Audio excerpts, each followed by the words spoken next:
Dialah yang berhak untuk menghakimi.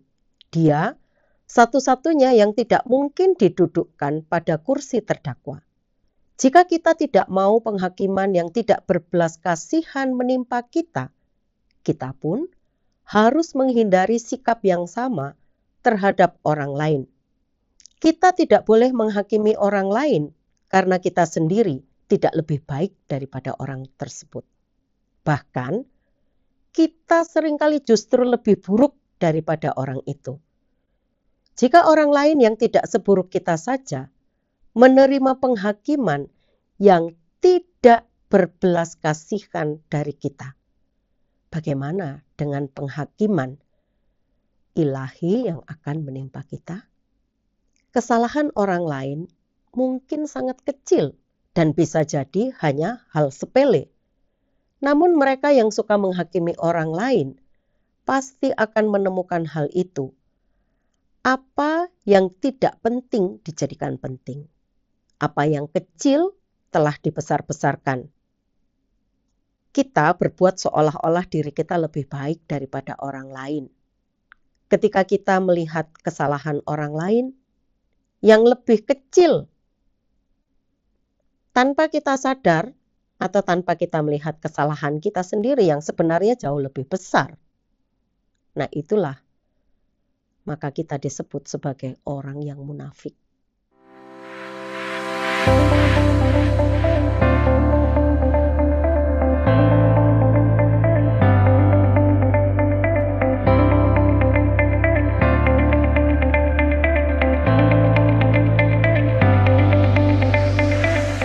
Shalom, salam sejahtera dari Tuhan kita Yesus Kristus. Saudara, kita berjumpa lagi dalam acara Terang Warta Rohani yang dipersembahkan oleh Yayasan Terang Warta Rohani melalui YTWR Channel. Pada hari ini kita akan belajar tentang jangan menghakimi. Saudara, dunia ini sudah rusak oleh dosa dan manusia yang tinggal di dalamnya sudahlah pasti banyak berbuat kesalahan. Jadi, kita pasti tidak akan menemukan satu orang pun yang sempurna tanpa kesalahan. Tetapi bagaimana kita dapat menyikapi kesalahan dengan tepat? Matius 7 ayat 1-5 berbunyi, "Jangan kamu menghakimi, supaya kamu tidak dihakimi.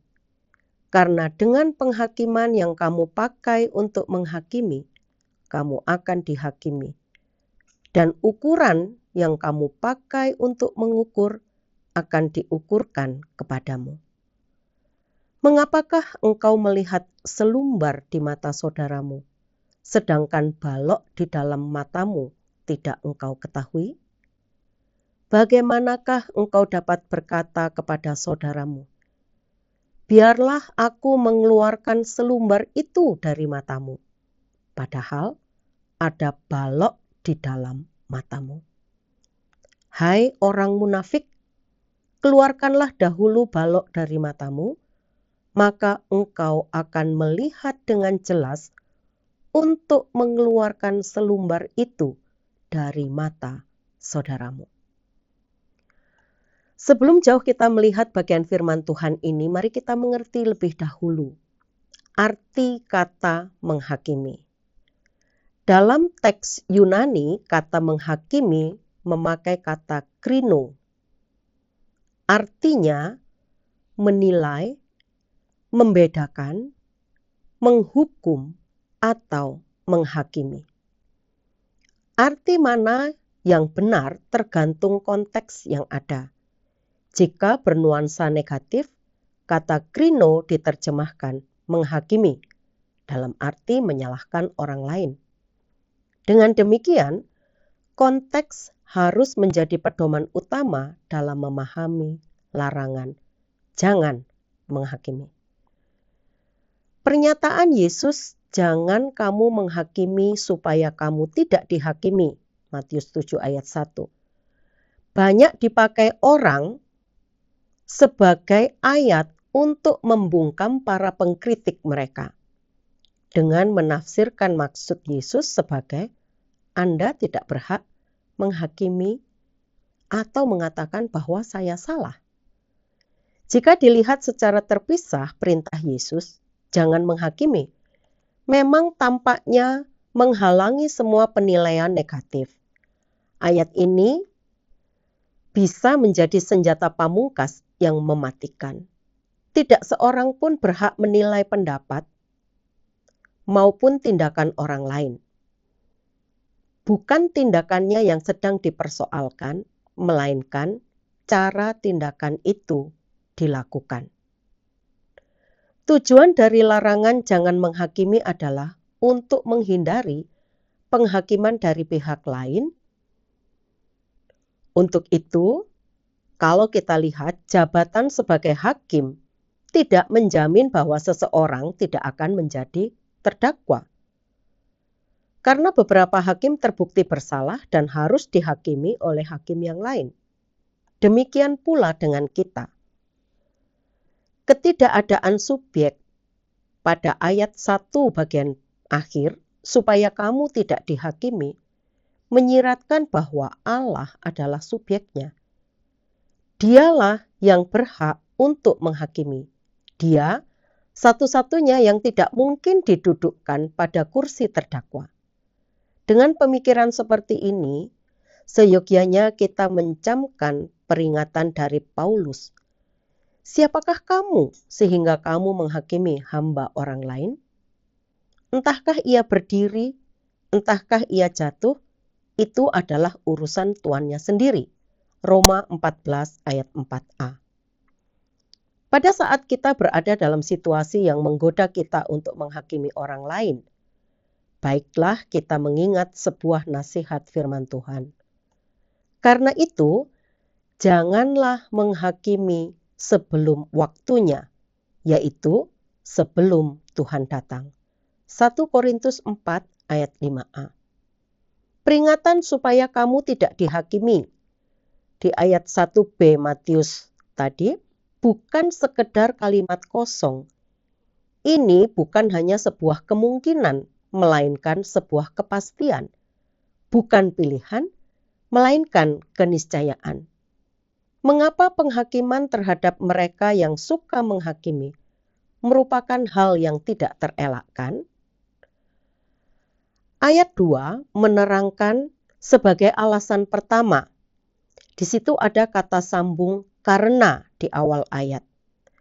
Bagaimana kita menghakimi orang lain akan menentukan bagaimana kita akan dihakimi oleh orang lain dan terutama oleh Allah. Alkitab mengajarkan dengan tegas bahwa penghakiman yang tidak berbelas kasihan akan menimpa mereka yang tidak berbelas kasihan. Yakobus pasal 2 ayat 13a.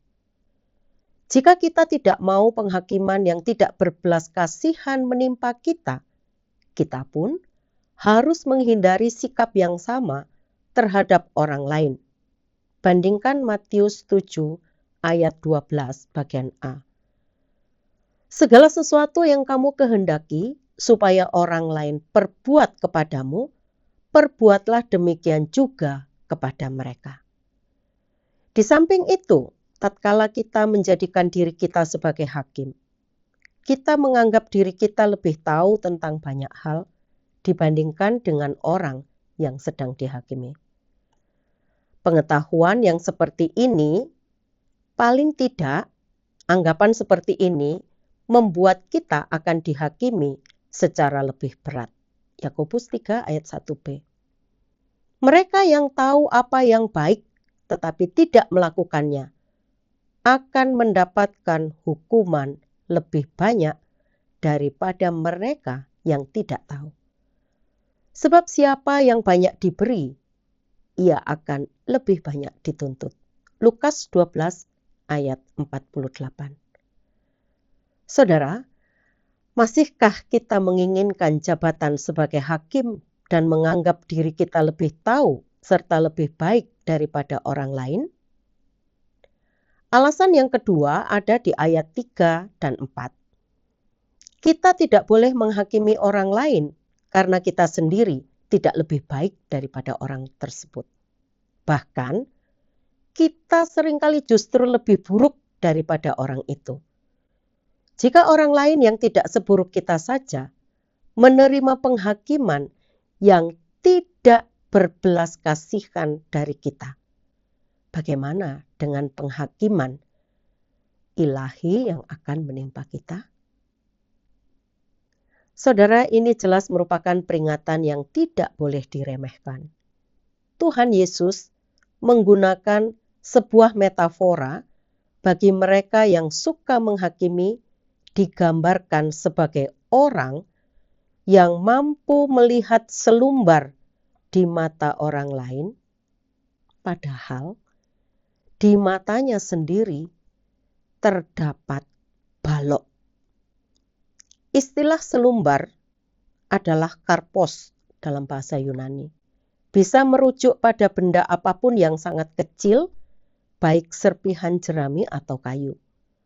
Alkitab dalam beberapa versi bahasa Inggris memilih serbuk kayu dalam NIV untuk mempertegas betapa kecilnya barang yang dilihat. Entah kita memilih serbuk kayu yang sangat kecil dan lembut, atau selumbar yang sedikit lebih besar. Makna yang ingin disampaikan tetap sama.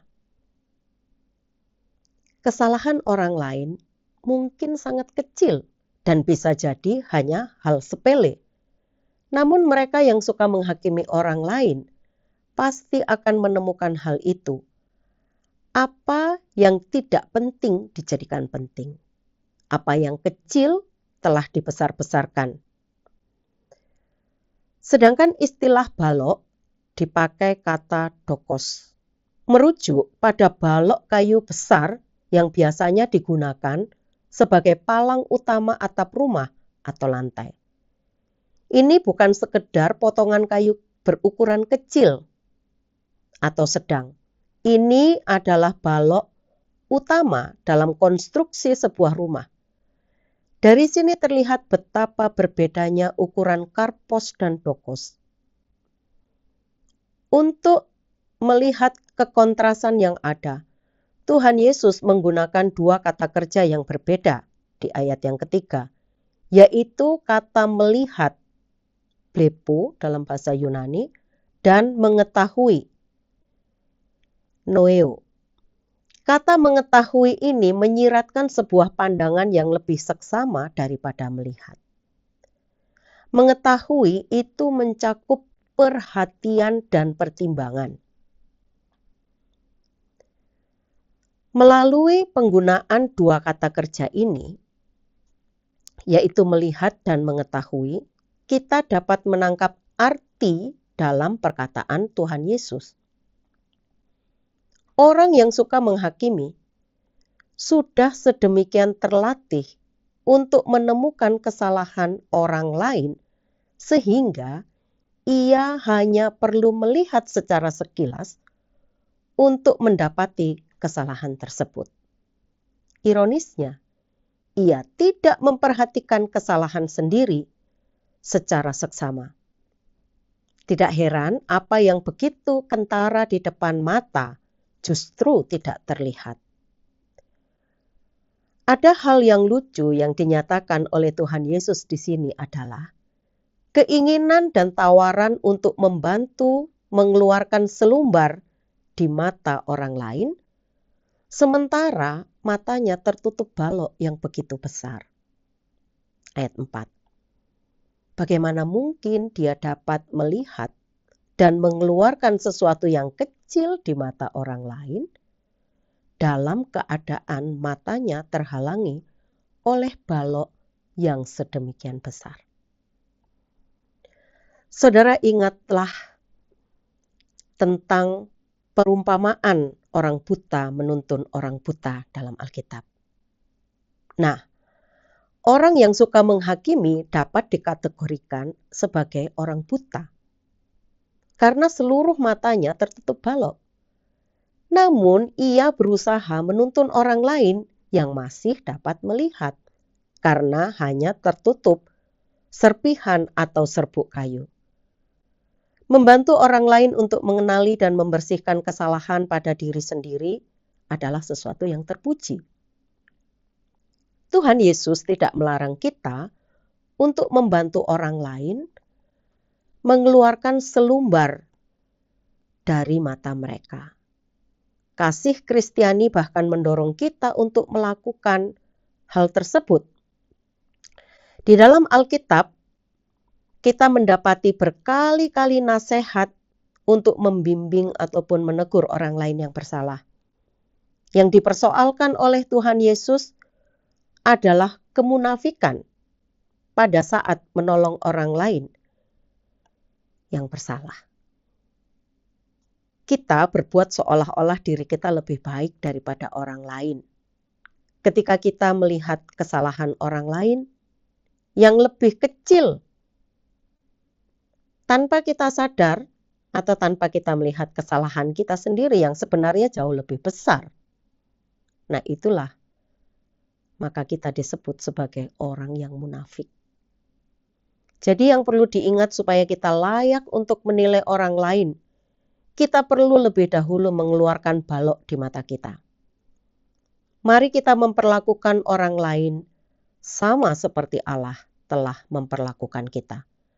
Penilaian kita akan diwarnai dengan belas kasihan, kelemah lembutan, dan kasih.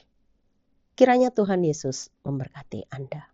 Terima kasih Anda sudah mengikuti program kami. Jika Anda diberkati, jangan lupa like, komen, dan share supaya Anda tidak ketinggalan setiap program terbaru kami. Jangan lupa juga untuk subscribe channelnya dan nyalakan loncengnya.